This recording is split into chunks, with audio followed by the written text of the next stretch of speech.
Olá, graça e paz, muito bom dia, boa tarde ou boa noite para você que está comigo aqui no nosso canal e juntos iremos fazer a leitura da palavra de Deus. Eu vos sei o nosso bom e fiel Senhor.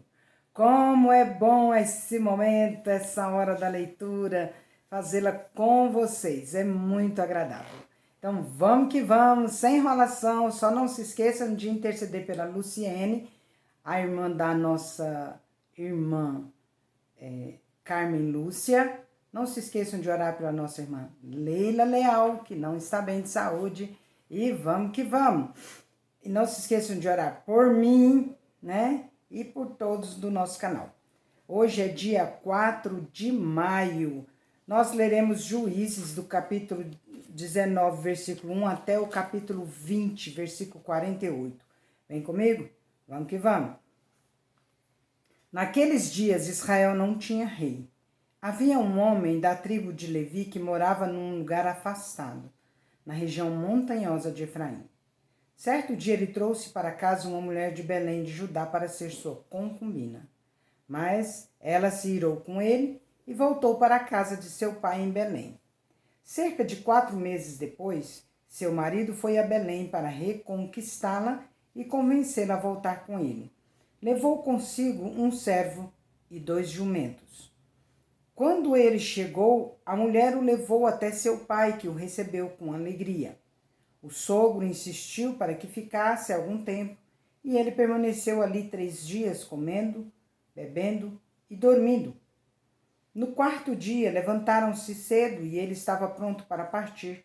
Mas o pai da mulher disse a seu genro: coma alguma coisa antes de sair. Os 2 se sentaram, comeram e beberam. Então o pai da mulher disse: por favor, fique mais uma noite e alegre seu coração. O homem se levantou para partir, mas o sogro continuou a insistir para que ele ficasse. Por fim, ele cedeu e passou mais uma noite ali. Na manhã do 5º dia, ele se levantou cedo e estava pronto para partir, e outra vez o pai da mulher disse: coma alguma coisa, deixe para sair à tarde. Assim fizeram, mais uma refeição juntos. Mais tarde, quando o homem e a concubina e o servo se preparavam para partir, o sogro disse: já está escurecendo, passe a noite aqui e alegre seu coração. Amanhã você pode levantar cedo e partir. Rumou para Jebus, isto é, Jerusalém, levando consigo os jumentos com suas selas e a concubina. Chegaram perto de Jebus quase no final do dia, e o servo disse ao homem: vamos parar nesta cidade dos jebuseus e passar a noite aqui. Seu senhor respondeu: não podemos ficar numa cidade estrangeira que não pertence aos israelitas. Vamos prosseguir até Gibeá. Venha, vamos tentar chegar a Gibeá ou a Ramá e passaremos a noite numa dessas cidades. Então prosseguiram. O sol estava se pondo quando chegaram a Gibeá, uma cidade no território de Benjamim, e pararam ali para passar a noite. Sentaram-se na praça da cidade, mas ninguém se ofereceu para hospedá-los. Ao anoitecer, um homem idoso voltava para a casa do trabalho no campo. Era da região montanhosa de Efraim, mas morava em Gibeá, onde os habitantes eram da tribo de Benjamim. Quando viu os viajantes sentados na praça da cidade, perguntou de onde vinham e para onde eles iam. O homem respondeu: estamos viajando de Belém de Judá para um lugar afastado na região montanhosa de Efraim, onde eu moro.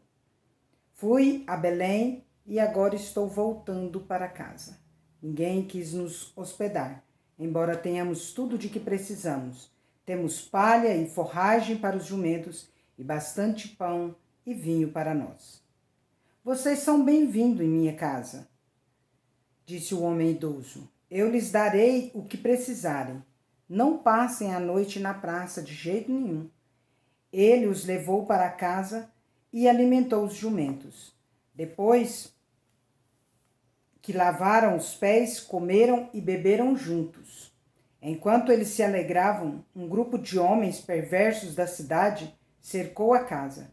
Começaram a bater na porta e gritar para o velho, o dono da casa: Traga para fora o homem que está hospedado com você para que tenhamos relações com ele. O dono da casa saiu e falou com eles: Não, meus irmãos, não façam tamanha maldade. O homem é hóspede em minha casa, e uma coisa dessa seria uma vergonha. Tomem minhas filhas virgens e a concubina do homem. Eu as trarei para fora e vocês poderão violentá-las e fazer o que desejarem. Mas não façam uma coisa vergonhosa dessas com meu hóspede. Eles, porém, não deram ouvidos. Então o levita pegou sua concubina e a empurrou para fora. Os homens da cidade abusaram dela e a estupraram a noite toda. Por fim, quando o sol começou a nascer, eles a largaram. Ao amanhecer, a mulher voltou para a casa onde o marido estava hospedado. Caiu junto à porta da casa e ali ficou até o dia clarear. Quando o marido se levantou e abriu a porta para sair e seguir viagem, lá estava a concubina caída à porta com as mãos na soleira. Ele disse: Levante-se, vamos embora. Mas não houve resposta. Então ele pôs o corpo da mulher sobre o jumento e a levou para casa. Quando chegou em casa, pegou uma faca, desmembrou o corpo da concubina em 12 partes e enviou uma parte para cada tribo em todo o território de Israel. Todos que viram isso disseram: Desde que os israelitas saíram do Egito, nunca se cometeu um crime tão horrível. Pensem bem, o que vamos fazer? Quem vai se pronunciar? Então todos os israelitas se uniram como um só homem, desde Dan, ao norte até Berseba, ao sul, incluindo os que moravam na terra de Gileade. A comunidade toda se reuniu na presença do Senhor em Mispa. Os líderes de todo o povo e todas as tribos de Israel, 400.000 guerreiros armados com espadas, tomaram seus lugares na região sagrada do povo de Deus. Logo chegou à terra de Benjamim a notícia de que as outras tribos haviam subido a Mispá, e os israelitas se perguntaram: como esse crime horrível pôde acontecer? O levita, marido da mulher assassinada, disse: Minha concubina e eu chegamos para passar a noite em Gibeá, cidade da tribo de Benjamim. Naquela noite, alguns dos líderes da cidade cercaram a casa com a intenção de me matar e violentaram minha concubina até ela morrer. Então desmembrei o corpo dela em 12 partes e as enviei por todos os territórios da herança de Israel, pois esses homens cometeram um crime terrível e vergonhoso. Portanto, todos vocês, israelitas, decidam agora o que se deve fazer a esse respeito. Todos se levantaram ao mesmo tempo e declararam: Nenhum de nós voltará para casa, nenhum só homem. Mas é isto que faremos a Gibeá. Realizaremos um sorteio para resolver quem a atacará.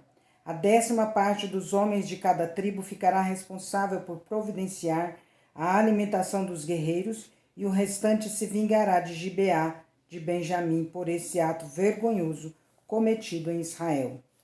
Todos os israelitas estavam plenamente de acordo e se uniram para atacar a cidade. As tribos de Israel enviaram mensageiros à tribo de Benjamim para lhes dizer: Que crime terrível foi cometido em seu meio.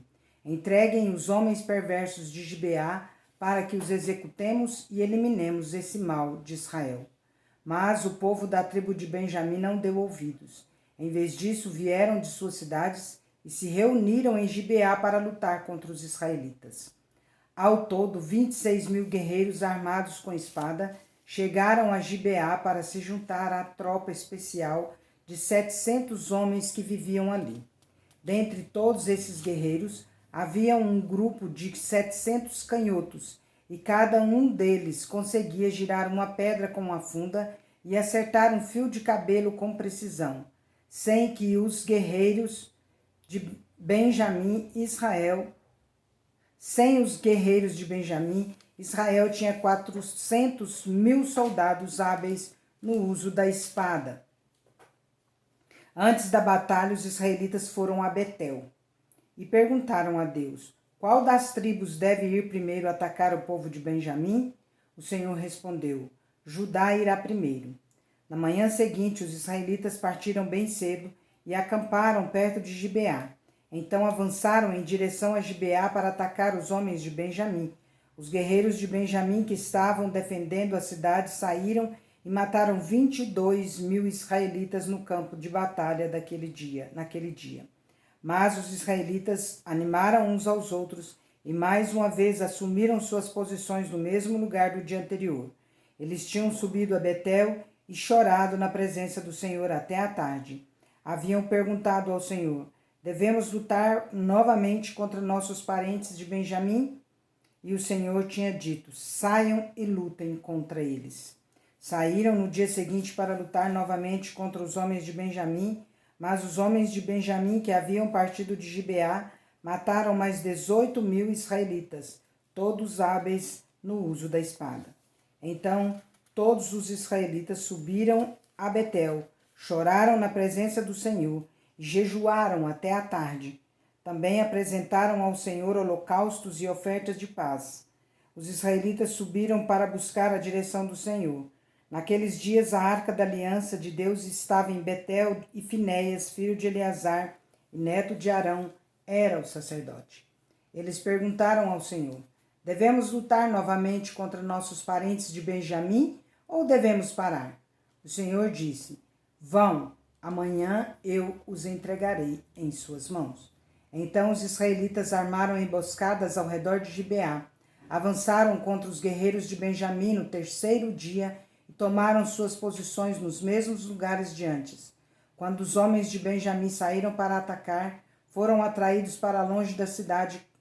Como antes, começaram a matar os israelitas. Cerca de 30 israelitas morreram nos campos abertos ao longo da estrada que vai para Betel e da estrada que leva de volta a Gibeá. Os guerreiros de Benjamim gritaram: derrotamos vocês como antes. Mas os israelitas já haviam planejado fugir para que os homens de Benjamim os perseguissem pelas estradas e fossem atraídos para longe da cidade. Quando os guerreiros israelitas chegaram a Baal-Tamar, voltaram-se e assumiram suas posições. Enquanto isso, os israelitas que estavam escondidos na emboscada a oeste de Gibeá entraram em combate. 10.000 soldados da tropa especial de Israel avançaram contra Gibeá. A luta foi tão intensa que Benjamim não percebeu a calamidade que estava por vir. O Senhor ajudou Israel a derrotar Benjamim, e naquele dia os israelitas mataram 25.100 guerreiros de Benjamim, todos hábeis no uso da espada. Então os homens de Benjamim viram que estavam derrotados. Os israelitas bateram em retirada diante dos guerreiros de Benjamim, a fim de dar aos homens que estavam escondidos na emboscada mais espaço para atacar Gibeá. Aqueles que estavam escondidos avançaram de todos os lados e mataram todos os habitantes. Tinham combinado de mandar um sinal de dentro da cidade, uma grande nuvem de fumaça. Quando os israelitas viram a fumaça, voltaram e atacaram os guerreiros de Benjamim. Àquela altura, os guerreiros de Benjamim haviam matado cerca de 30 israelitas e gritaram: derrotamos vocês como antes. Mas quando os guerreiros de Benjamim olharam para trás e viram que em todas as partes da cidade a fumaça subia ao céu, os guerreiros de Israel se voltaram e atacaram. Os homens de Benjamim ficaram apavorados, pois perceberam a calamidade que estava prestes a vir sobre eles. Deram meia volta e fugiram diante dos israelitas em direção ao deserto. Mas não conseguiram escapar da batalha, pois soldados que saíram das cidades vizinhas também os atacaram. Os israelitas cercaram os homens de Benjamim e os perseguiram até os alcançarem no local de descanso a leste de Gibeá. Naquele dia, 18.000 dos guerreiros mais corajosos de Benjamim morreram na batalha. Os sobreviventes fugiram para o deserto em direção à rocha de Rimon, mas os israelitas mataram 5.000 deles ao longo da estrada. Eles continuaram a perseguição e mataram mais 2.000 homens perto de Gidom. Naquele dia, portanto, a tribo de Benjamim perdeu 25.000 guerreiros valentes e hábeis no uso da espada. E restaram apenas 600 homens que fugiram para a rocha de Rimom, onde viveram durante 4 meses. Os israelitas voltaram e mataram todo ser vivo que restou nas cidades, pessoas, animais e tudo o que encontraram. Também queimaram todas as cidades por onde passaram. Que tragédia, né? João 3, 22 a 4, 3. Então Jesus e seus discípulos saíram de Jerusalém e foram à região da Judéia. Jesus passou um tempo ali com eles, batizando. Nessa época, João também batizava em Enom, perto de Salim, pois havia ali bastante água e o povo ia até ele para ser batizado. Isso aconteceu antes de João ser preso. Surgiu uma discussão entre os discípulos de João e certo judeu entre os discípulos de João e certo judeu a respeito da purificação cerimonial. Os discípulos de João foram falar com ele e lhes disseram: Rabi, o homem que o Senhor encontrou no outro lado do rio Jordão, aquele de quem o Senhor deu testemunho, também está batizando. Todos vão até ele. João respondeu: Ninguém pode receber coisa alguma a menos que lhe seja concedida do céu. Vocês sabem que eu lhes disse claramente: eu não sou o Cristo. Estou aqui apenas para preparar o caminho para ele. É o noivo que se casa com a noiva. O amigo do noivo simplesmente se alegra de estar ao lado dele e ouvir seus votos. Portanto, muito me alegro com o destaque dele. Ele deve se tornar cada vez maior e eu cada vez menor.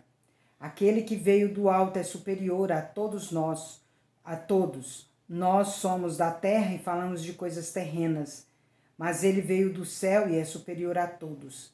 Ele dá testemunho daquilo que viu e ouviu, mas como são poucos os que creem no que ele diz.